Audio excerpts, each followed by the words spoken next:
الله الله الله الله ما لنا مولى سوى الله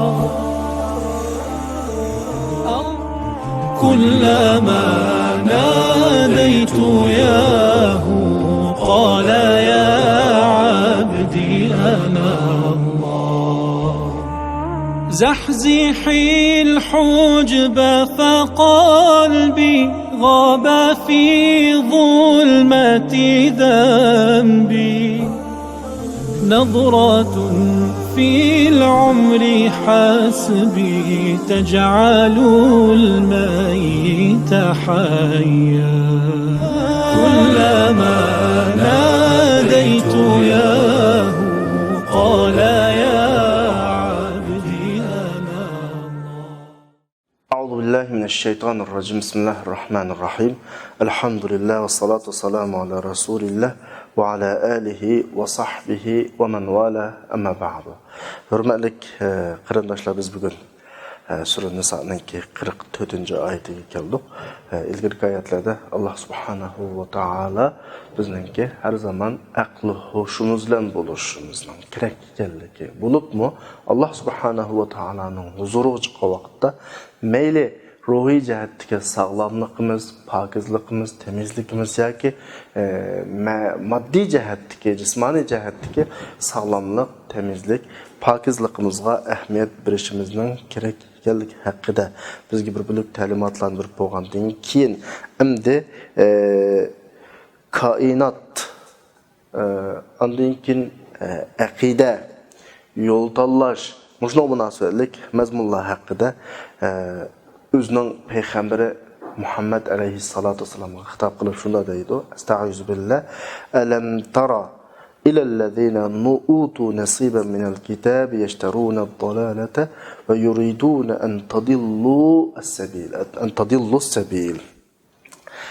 Oyatni avval qisqacha bir tarjima qilayotgandan keyin ba'zi tafsilotiga kiraylik qarindoshlar. Peygamber Aleyhisselam'a hitap kılıp şunda deydi: kitaptan ma'lum nasibi birilgen, ma'lum ülüş birilgen kişilerge qarımıdınmı? Ularning ahvolini ko'midingmi? Bular azg'unlikni setib oladi. Yani azg'unlik yo'lini tanlaydi.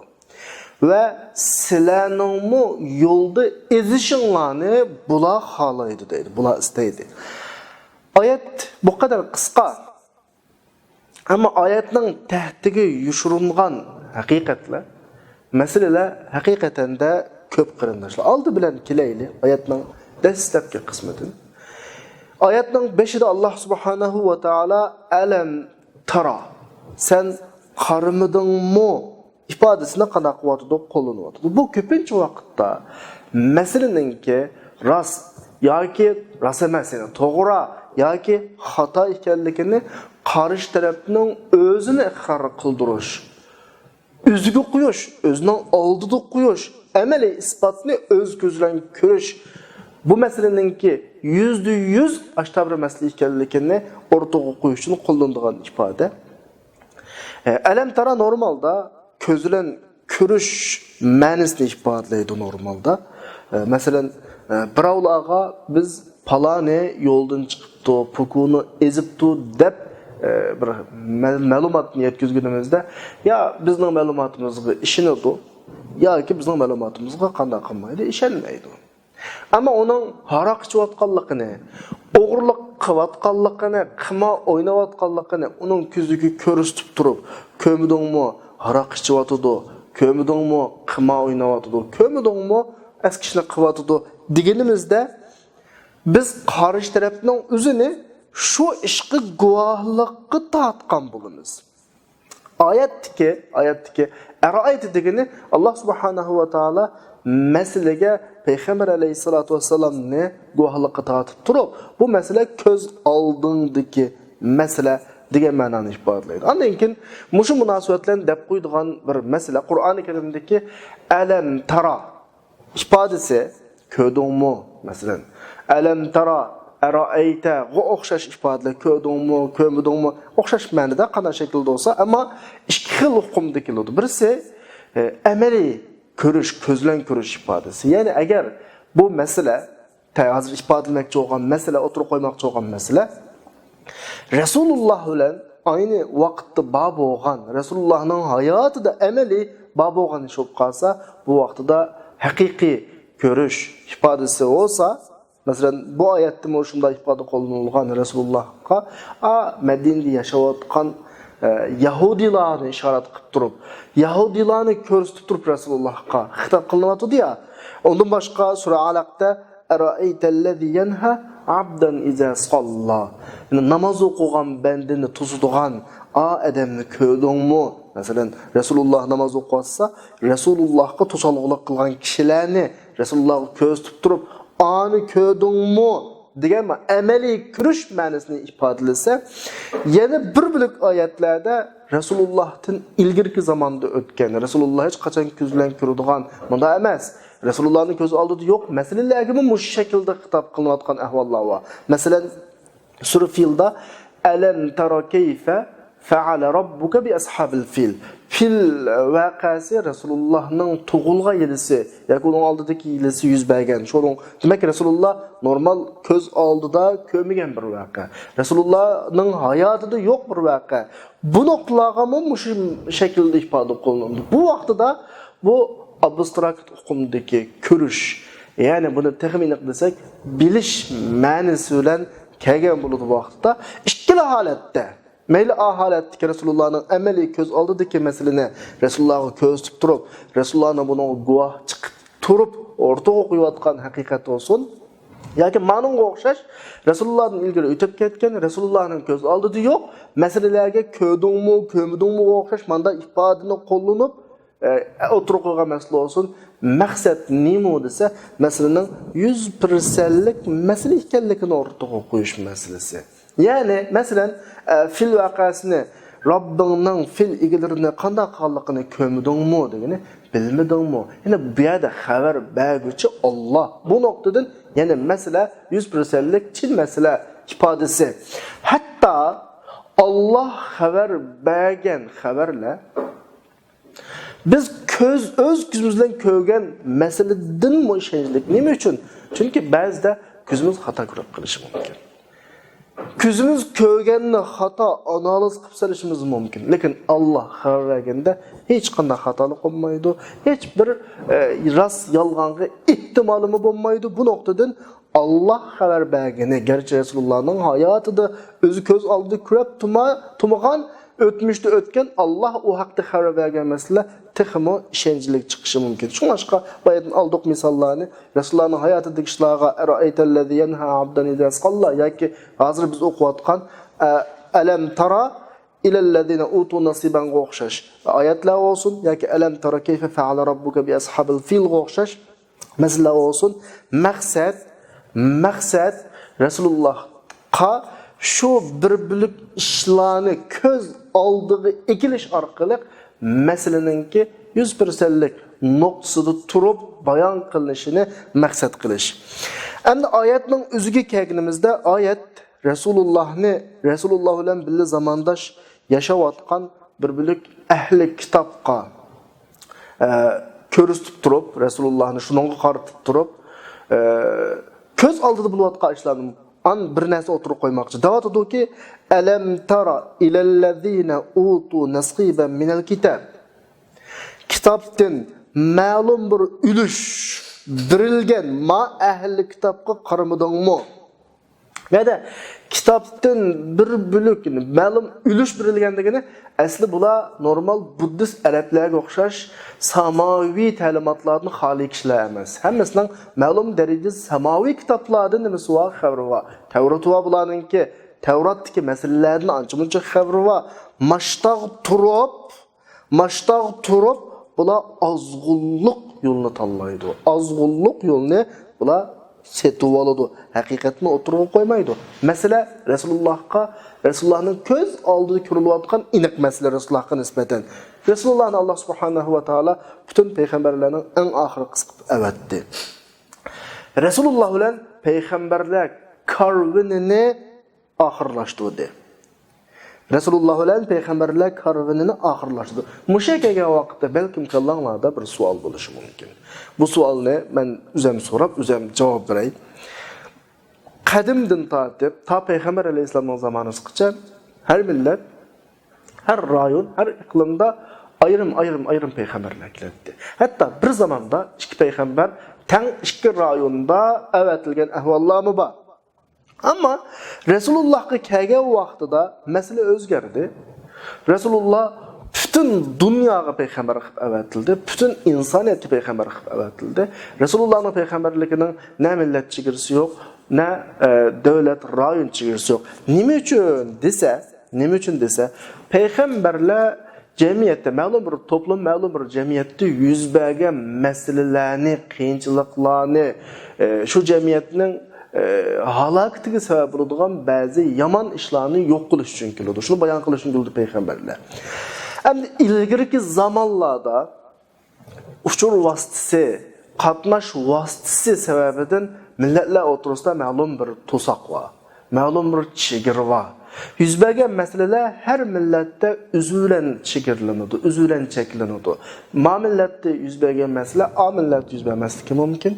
A millat yuz bergan masala ma millat yuz bermasligi mumkin. Ya'ni har rayon, har iqlim, har jamoatningki masalasi shu jamoatga oid mansub bo'ladi, yana bir tarafda o'tmaydi, ya'ni umumlashmaydi, ya'ni bundaqcha aytgan vaqtda. Bu nuqtadan her rayonga o'ziga xos payg'ambar avatilish orqali o masala hal qilinishi kerak. Endi payg'ambar alayhisolamning zamonasi va undan keyingi vaqtlarga kelgan vaqtda Alloh subhanahu va taolo dunyoning egisi bo'lgach, insonlarning yaratquchisi bo'lgach masalani biladi. Qatnash uchur vositalari burunqi qirg'an vaqtda taraqqiy qiladi.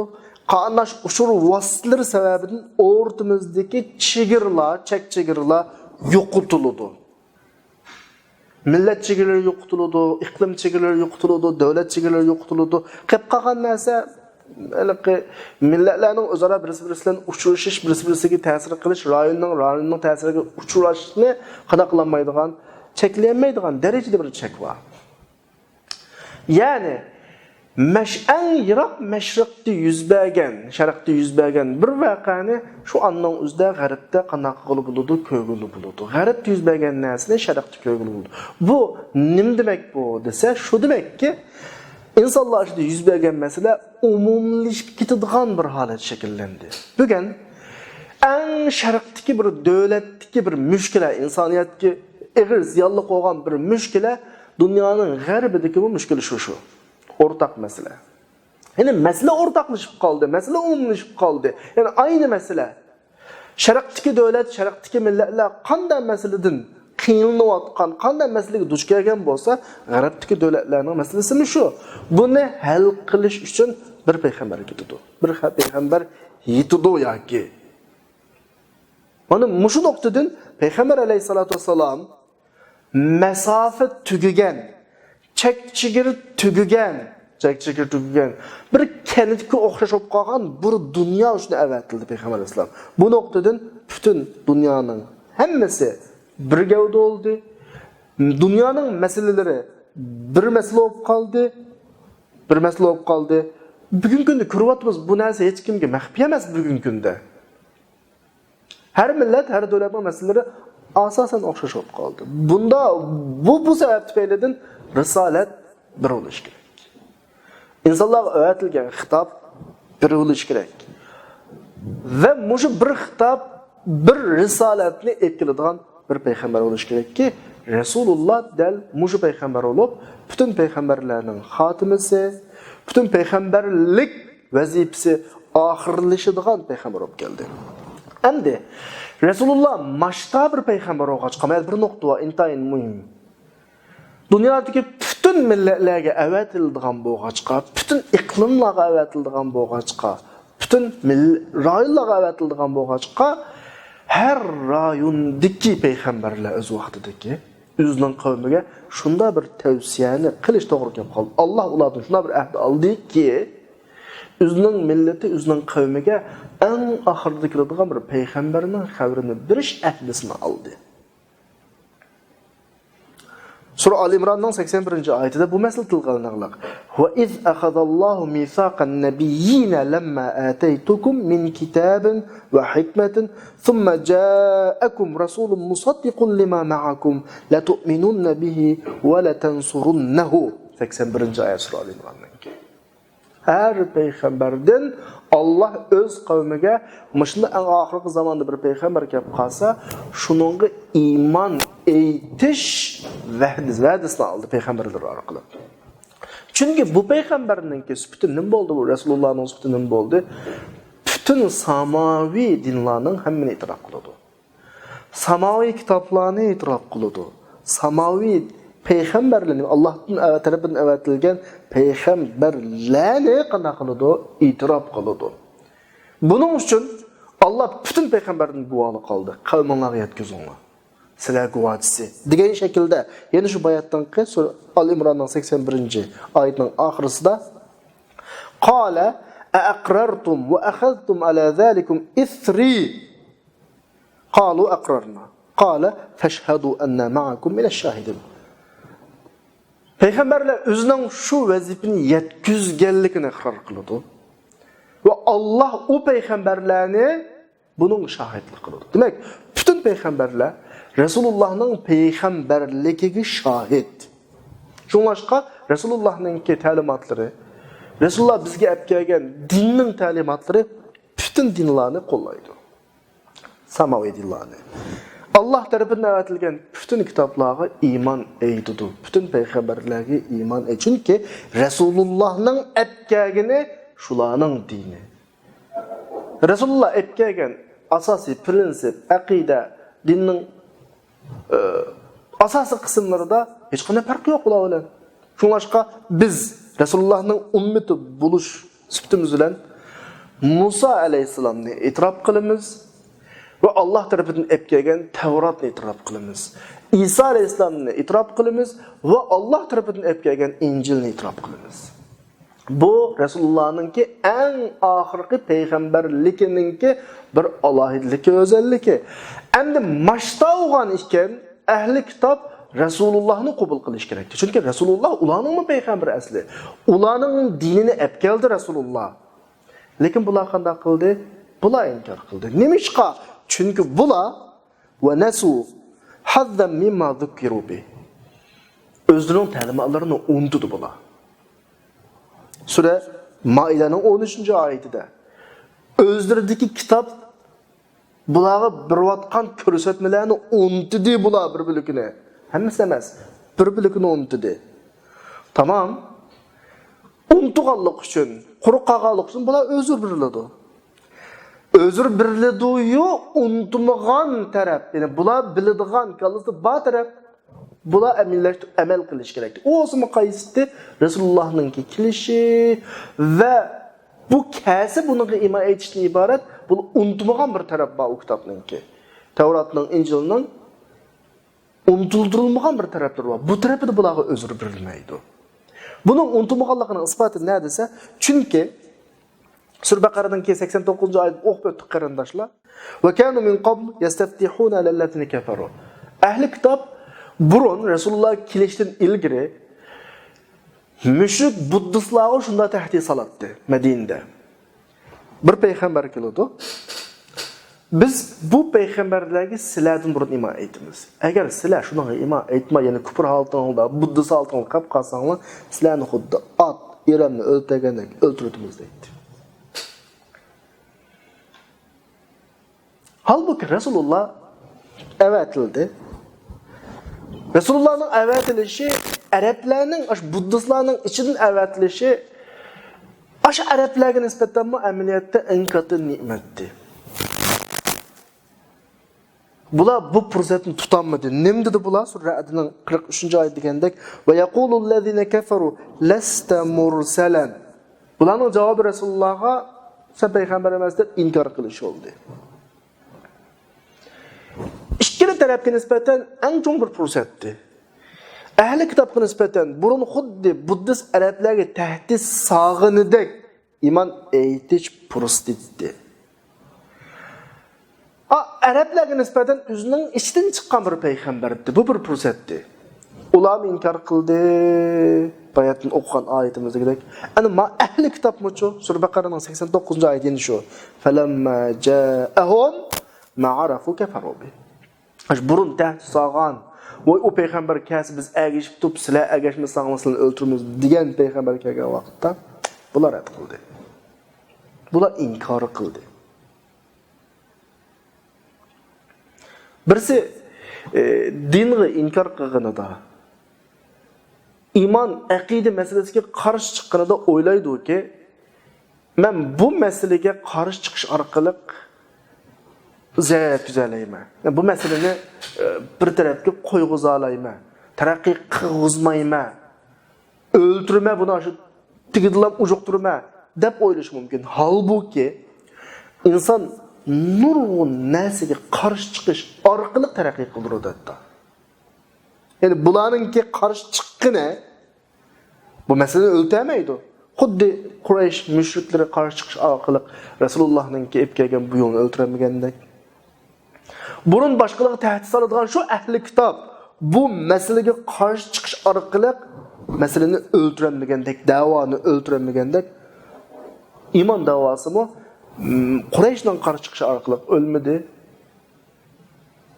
Ahli kitobdan qarshi chiqish orqali o'lmadi va bundan keyingilarning qarshi chiqish orqali muqadda qilmaydi, o'lmaydi. Aksicha ularninki mug'affallarcha kallasini ishlatmasdan masalaga qarshi turishi masalani taraqqiy qildirishi mumkin.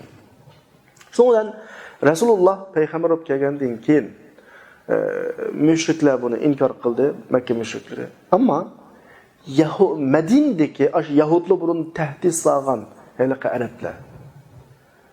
Burun pul Yahudlarning og'zidan anglaydi, bu haqdagi fikrini. Buning uchun Rasulullohga oldirab iman aytdi. Ya'ni boshqalar iman aytishdan ilgari biz iman aytib olaylik. Ya'ni burun ahli kitoblar degan gap so'zlar orqali va Rasululloh kelgandan keyin buni inkor qilishlar orqali amaliyotda dinga xizmat qilgan bo'ldi. Ular o'zining eg'izi bilan Madina ahlininki imonga ilgari oldirab kirishigini bo'lsa bo'ldi. Ya'ni Alloh subhanahu va taolo bunda fasiq, fajir, kuffarlar, dinni yomon ko'radigan, dinni o'chagi suva, yo'qotqi suva kishilarninki ba'zi so'z isharakatlari orqali dinning taraqqiy qilishiga ba'zi vositalarni bizga yaratib beradi. Bular har qancha yomon ko'rsimi Alloh subhanahu va taolo o'zining nurini har doim qanaqib turadi, to'liqlab turadi. Masalan, bir misol. Qur'oni Karimda Payg'ambar alayhisolatu vasallamning qibla o'zgartish masalasi haqidagi masala bayon qilinadi. Alloh subhanahu va taolo Rasulullohni ma'lum bir hikmat tufaylidan dastlab ma'lum mazgil Masjidul Aqsa tarafga qarab namoz o'qish qo'yilgan. Amaliyat Rasulullohning qalbi Ka'baga qana qiladi, talpinib turadi. Ibrohim alayhisalom solgan qiblaga. Ondan keyin Rasulullohni Masjidul Aqsaga qarab namoz o'qigan ma'lum mazgildan keyin Ka'baga qarab namoz o'qish qo'yildi. Mushu vaqtda Qur'on nima deydi? Mushu vaqtda Qur'on sayaqulu sufaha'u minan nasi ma wallahum an qiblatihim allati kanu 'alayha deydi. Bu nima degan gap desa, ya'ni Qur'on oldin ola 4 kishilar musulmonlar ilgari qarayotgan qibildan nima bo'lib endi o'zgarib qoldi deyishdi deb oxir deyishdan ilgari davatdi. Ras ahli kitob bu qabli o'zgargandan keyin, mush oyat chiqib bo'lgandan keyin mush gapni o'zine deyishdi. Bu nimda burun qarasomam to qibliga. Burun bir mazgil Masjidul Aqsaga qarab, endi nim bo'lib Ka'baga qarab qoldi deyishdi ras. Bular deyishdan ilgari tushgan oyat. Oyat chiqib bo'lgandan keyin deyishdi. Acaba bular aqlli qo'ygandan keyin shu vaqtda o'ylasamamdi. Qur'on mashta gapni deydi, davatudu. Biz jim turvalli. Demayli o gapni Qur'onning degan gapi yolg'on bo'lsin deb o'ylayapmidi? Buningga qodir olamidi? Qur'on mashta gapni qildi desa, ras bular ashta gapni qildiras. Demak, bularning kufrliqimi hatto dinga xizmat qiladi. Joylashtirib hatta dinga xizmat qiladi. Hatta Peygamber sallam deydi ya hadiste, "İnnallah yu'ayyidu hada dine bir-racul fajir." Allah bu dinni fasık, fajir insanlar bilan muqaddas qiladi, kuchlantiradi. Endi bugungi oyatimizga kelsak qarindoshlar, Rasulullohni inkor qilgan, haq yo'lni qo'yib qo'yib, azg'unlikni setib olgan kishilar shu ahli kitoblarning biz bayatdan gapini qilayotgan ahli kitoblarning ichidagi kitobdan ma'lum nasibasi berilgan kishilar. Kitobdan ma'lum nasibasi berilgan degan gap payg'ambarning payg'ambarligini biladigan o'zining kitoblarida bu payg'ambar haqida ma'lumotli bo'lgan kishilar degan gap. Ana o'g'andan keyin bular tunji qilib iymon etish kerakdi. Avval iymon etish kerakdi. Halbuki bular iymon etmedi. Tamam. İman etish etmaslik erkinligi var qanday odamninki, la ikraha fid-din. Hech kimning dinga majburlanib kirish hojat emas. Bu Allah bergan, insonlarga bergan erkinlik, hatto tanlash erkinligim bor, hatto hech kimning uni majburlash erkinligim yo'q, tamam. Lekin bular o'zi zalolatni, azg'unlikni ep qilish, tanlash bilan bo'ldi, qilmasdan başqalarını mı azdırışqa urunudu bular? Mana mavu küpürlük üstüdeki küpürlük. Yani murakkab küpürlük bu. Üzən azdan boldu iştügüdü. Ama nimde başqalarını azdırırsa? Dese çünkü azgan adam, yoldan çıqqan adam, yani hata iş qılıvatqan adam üzünün hata qılatqanlığını bilidi. Üzünün mangan yolunun hatalıqını bilidi. Üzdün başqa to'g'ri yo'lda mangan, to'g'ri ish qilayotganlarni ko'rgan vaqtida siqiladi. Ya'ni üzni kichik sanab qoladi. Nimda bu üzni kontrol qilib, bu to'g'ri yo'lni tanlab mang'alidi. Men nima ish qilmay mangmayman. Ondan keyin ta'minli biz. Men kirmagan dinga nimda bu kiradi? Men qilmagan to'g'ri ishni nimda bu qiladi? Bu shaklda bu tinim topmaydi bu. Dal mushakiga vaqtda bir narsani eslatib to'g'ri qildi qarindoshlar. To'g'ri yo'lda manganlar odimiy shaytonlarning bularga qiladigan hujumini nazar aylash kerak. Biz har doim deb qo'yamiz. Shayton ish qildi. Birisi jindan bo'lgan shaytonlar, yana birisi odimiy shaytonlar. Odimiy shaytonlar degan kim o? Inson shayton degan kim o desa, dal to'g'ri yo'lda mangmagan, o'zining to'g'ri yo'lda mangmaslik bilan kupaylanmasdan boshqalarning to'g'ri yo'lda minishig'i chidamaganlar yani. Hammalar o'xshash bo'ldi. Jinoyatni o'xshash o'tkaziladi. Hech kimdan yaxshi olmasin. Hammalar kazob bo'layli. Bir odam rasul bo'lib qolsa, biz chiqib qolamiz deydi. Chunki hammasi biladi. Qaysi yo'lning to'g'ri, qaysi yo'lning xato ekanligini biladi. Dal mushu bugungi oyatimizdagi yashtaruna dalala, ya'ni dalolatni qana qilib oladi, setib oladi deydi. Dalolatni qana qilib oladi, setib oladi. Hatto Qur'on bizga psixik jihatda bir immunit kuchimizni oshirish uchun bu masalalarning hammasini o'rtaga qo'ygan. Bu masalalarning hammasini o'rtaga qo'ygan. Masalan, sura Mutaffifinninki 29-oyatda mana yo'ldan chiqqan, yo'ldan azgan dinsizlarning, kuffarlarningki musulmonlarga qiladigan psixik hujumiga qarata mana oyatni tushirganki, innallazina ajramu kanu minallazina amanu yadhakun. Jinoyat o'tkazdiganlar mu'minlarning kuludi, ularni masxir qiladi. Ularning qishdan o'ssa ko'z qisishidi, o'zining ahliga qaytsa xushal qaytishidi. Ya'ni uni qilib oldik, buni qilib oldik, uni masxir qilib oldik, buni masxir qilib oldik degan bir shaklda. Bu biz real dunyomizda qanday ko'rayotgan bir ahvol.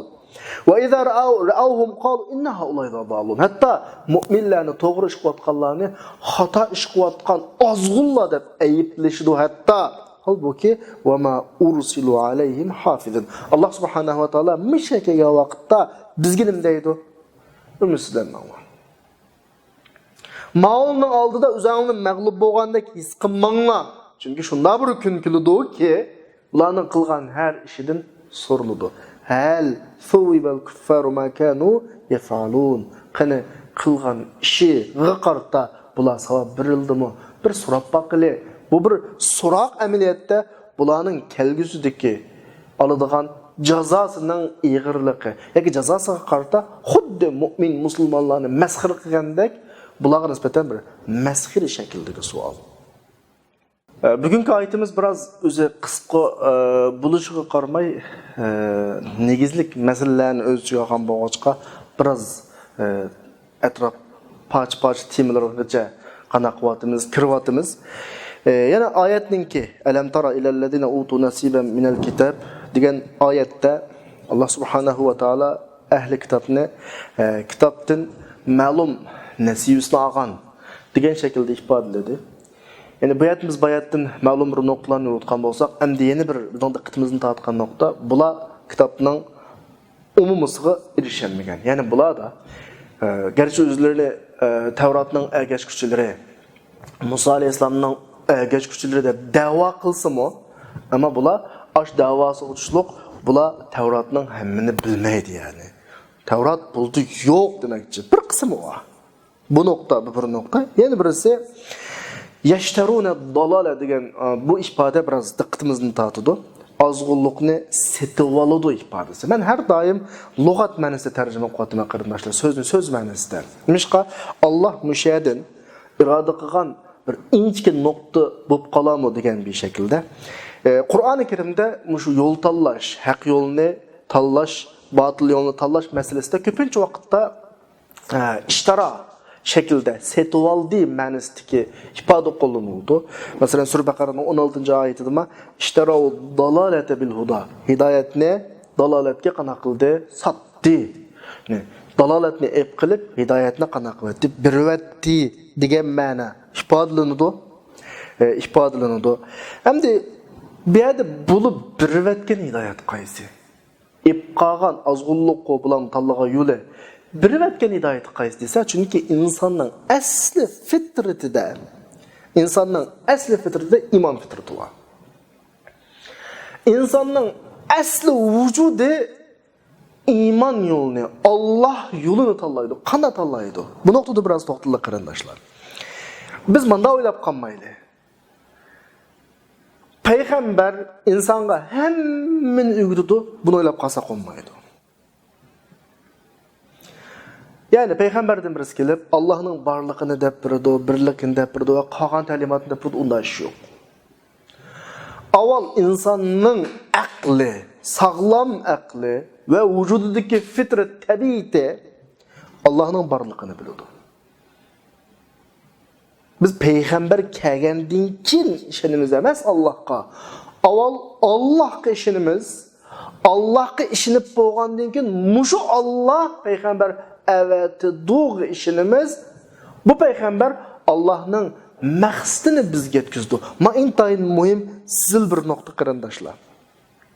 Intayin muhim bir zil nokta. Nima? Çünkü insan o'ziga qarag'inida, atrofidagi olamga qarag'inida, qarasa quyosh har kuni mashriqdan chiqib mag'ribda patadi.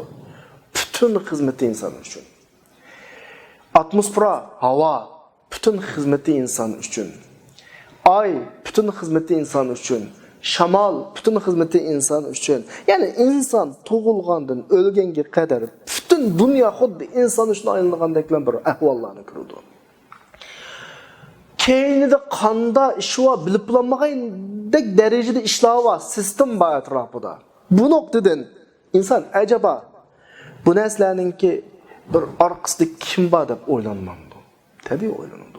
Meyli xalisan, xalmasan kallanga keladi bu fikir. Mesela bir misal alayım. Ben bir bayavan çöllükte yalnız kaldım. Aç kaldım, usuz kaldım.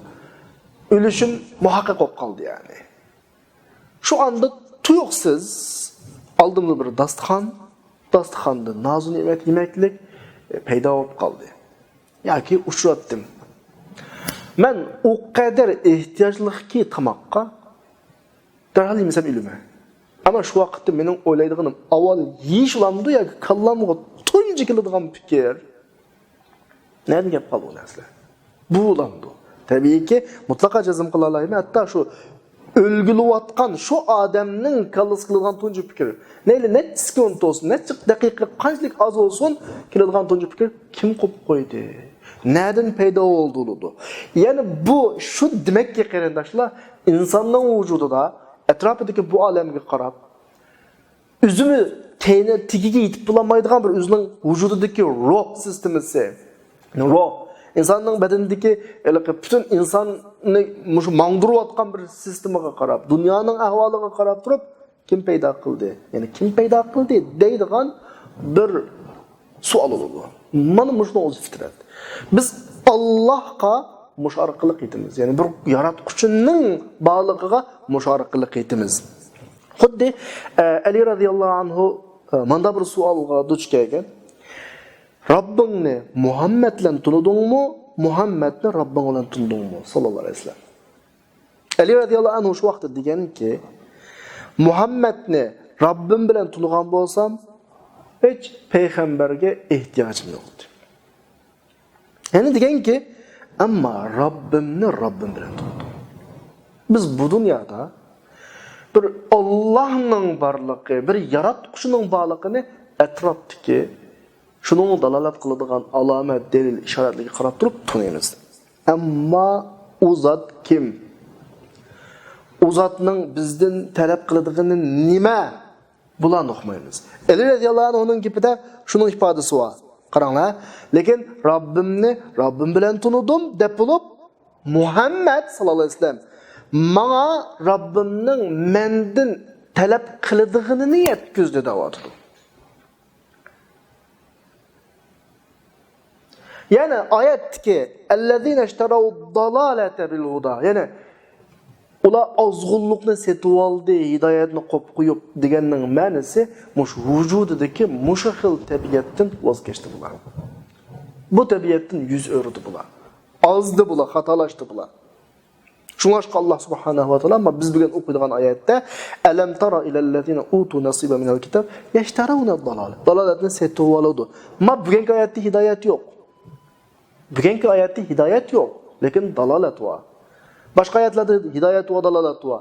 Nimişka? Çünkü ehli kitaptan o kadar ayrılıp kaldı ki bularda hidayet degen nesinin asasen nemize kammedi, esri kammedi degen bir manada.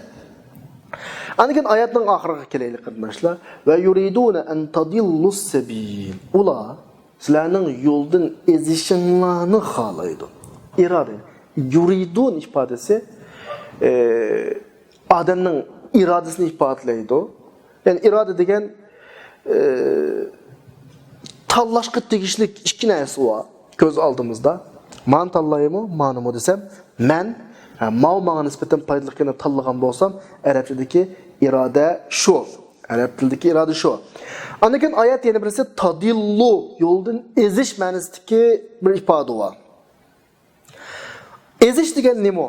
Arab tilidagi dalal degan nima desa, dalal degan nima desa, yani bir necha yo'l var. Üzərimdən qaysı yolda mağadiganligimni bilinməsdən kirib qaldım. Neçə 10 fikirdən içiga. Muşunun özü dalal. Adağanda ayatın mənası nimo desə, antadillu sebildigin ulanın məqsədi sizlərning kallanglarda həqiqətdən, Allah'tan heç nərsindən qalmaslığı. Türlük meyli onu bilib taşlab etəyli. Yoki əsla bilməyli kallımızda heç qanday həqiqətdən qalmaslığı ma şekilde bir haletimizni isteydi ular. Antadillu sebil. Yolun eziştigini nişan kalmaslık kaldı. Meni vatkan bir yülünüşünün bulmaslıkı bizde. Katarlık muş ahvalını halaydı. Adette dalal degen söz. Eziştep tercüme kuvvetimiz ya. Kur'an-ı Kerim'deki kullanılan ifadelerde. Mesela Sure Bakara'nınki 282. ayetinde antadilla ihdahuma fetuzekkira ihdahuma ukhra. Unutup qalsa degan ma'nosi bor ayetda. Sure Duhada va wajadaka dallan yo'l topamagan odamni mo dallan, ya'ni yo'ldan azg'an degan. Ya'ni masala o qadar tarmoq. O'ngda bir yo'l var, solda bir yo'l var. O'ngda bir yo'l. Qaysi mangashimizni o'qimadik. Bu bir shakli. Yoki kallamızda o to'g'risida azroq fikrmi yo'q? Hech nima yo'q. Yo'ldan asarmi yo'q kallamızda. Buni tahtga kirishi mumkin. Ya'ni shu demakki bu yerdagi masala bular, bu ahli kitoblar uzula ezib bo'ldi qilmasdan bizningmi asli nishonga, asli maqsadga qarab mangadigan bir yo'lga kirishimizni asla xohlamaydi. Hammanglar bilasizlar, oyat tilgalangan yo'l ifodasi, men bayat nishonning gibini qildim ya. Qanday odamdan yo'l degan nima desa, men bamoqchi bo'lgan yerimga boradigan yo'lni yo'l deymiz endi. Normal gap. Buni bu yerda izohlashning hojati yo'q.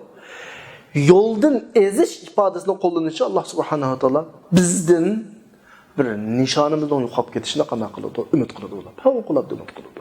Odatda inson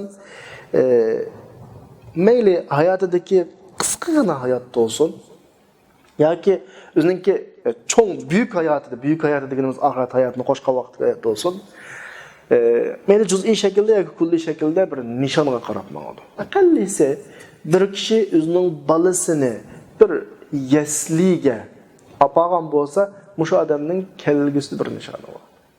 Yasliga purdi, boshlang'ich purdi, oliy maktabga chiqirdi, o'qishni bitirdi, undan keyin loyiq shaklda xizmat topdi degandek bir nishon bo'ladi. Ya'ni insonlar dunyoda mana bir juz'iy nishon uchun yashaydi, bir sabab nuqtasidan. Chunki Alloh subhanahu va taolo dunyoni nima bilan yaratgan, sabab bilan yaratgan. Sabab qonuniyatida mayli musulmon bo'lsin, kofir bo'lsin, o'xshash. Kim Alloh bu zaminga o'rinlashtirgan sabab qonuniyatida bu ish qilsa, natijasiga erishadiganligi bu bir haqiqat. Musulmonning musulmonligi, kofirning kofirligi bu nuqtaga ta'sir yetkazmaydi. Sura Shuraning 20-oyatida "Man kana yuridu harsal axira nazid lahu fi harsi va man kana yuridu harsad dunya nu'tihi minha va ma lahu fil akhirati min nasib" degan bir shaklda bu masalalarni oydinlashtirgan. Dunyo hayotidan istaganlarga dunyodan birimiz, oxiratni istaganlar oxiratni birimiz, ammo dunyoni ham ko'zlaganlarga oxirat hech nasibi yo'q shaklda. Ya'ni insonning nishoni bo'ladi. Nishoniga qarab mangiladi. Kimning nishoni dunyodagi shu Alloh o'rnatgan sabab doirasida to'xtab qolsa, u odamning erishishligini shu doirada bo'ladi. Ammo insonning nishoni sababdan halqib, dunyoda Alloh sabab qo'ydi-ku ya, bu sababdan halqib, bu sababni qo'yg'uchi bo'lgan zotni nishonlasa, onun yetkazdi Alloh subhanahu va taolo. Ya'ni mu'minning dunyoda oxirida bizni yetkazmoqchi bo'lgan bir nishon bo'ladi, bormoqchi bo'lgan yer bo'ladi. Aşı nişanı yarışa nima saladi mu'min? Yo'l saladi. Biz bu nişanga qarab ketayotgan bu yo'lda dünya bizga nisbatan bir o'tkinchi qonalg'i hisoblanadi. Yo'lning oxirgi nishoni emas, ammo yo'lning o'ttiridagi o'tkinchi bir qonalg'i. Shunga dunyoning ismi dunyo. Dunyo deganda arabchada ikki xil ma'nosi bor. Birisi yaqin, ya'ni birisi eng tuvan. Biz o'tadigan bizga eng yaqin bo'lgan va eng tuvandagi bir o'tkinch. Xuddi bir safarga chiqmoqchi bo'lgan odam bir shaharni ko'zlab mangan bo'lsa, shu shaharga bag'uchi yo'l ustidagi oshxona, qonalg'u, aramaladigan joylar, ancha-muncha sayohat qiladigan, ancha-muncha ko'zning putini o'ltiradigan joylar, masalan atrofidagi manzarlardan huzurlanadigan. Bularning hammasi bizga nisbatan dunyoga o'xshaydi. Ammo bormoqchi bo'lgan shahar, bormoqchi bo'lgan nishon, asosiy nishon shu, oxirat shu. Hele dünyanın ahvali bir seferinin ahvali bilen tushuntirilsa mı buludu yoki mana tushuntirsak mı buludu? Ben bir misal alayım. Biz hazır kompüterda elektronlik oyuncuqlarni o'ylaydi ya. Elektronlik oyuncuqlarda oyun o'g'uchi ba'zi podshoh bo'ladi, masalan. Ba'zi nayt qobil ixtiyorli qadamlar bo'ladi. Nurg'un kishilarni o'ltirgan bo'ladi, nurg'un qadam bosqichlarini bosadi, nurg'un oyuncuqlarning tartibi bo'yicha ba'zi boyliq to'playdi, uytidi. Yaman ko'p bosqichlarni besib uytib bir yerga olgan vaqtda kompyuterni shunda taqab o'rnidan qopsa, u bayatdimqi podshohligi, bayatdimqi to'plagan mol dunyosi hammasi qolgandek, boshqa bir dunyo bo'lib qolgandek, biz yashayotgan dunyo, biz mengayotgan nishondagi oxirat hayotiga nisbatan hammasi o'tkincha, yiqqan, taygan, bizning erishgan, qilgan, itvoganlarning hammasi ang oxirisida yo'qlan bo'ladigan bir dunyo. Bizning ko'zlab mangan mushta bir nishonimiz bor va mushunga yarasha sog'an bir yo'limiz bor. Dal bular bizdan muşu yollarını unutup ketişimizni, antadillus sabil.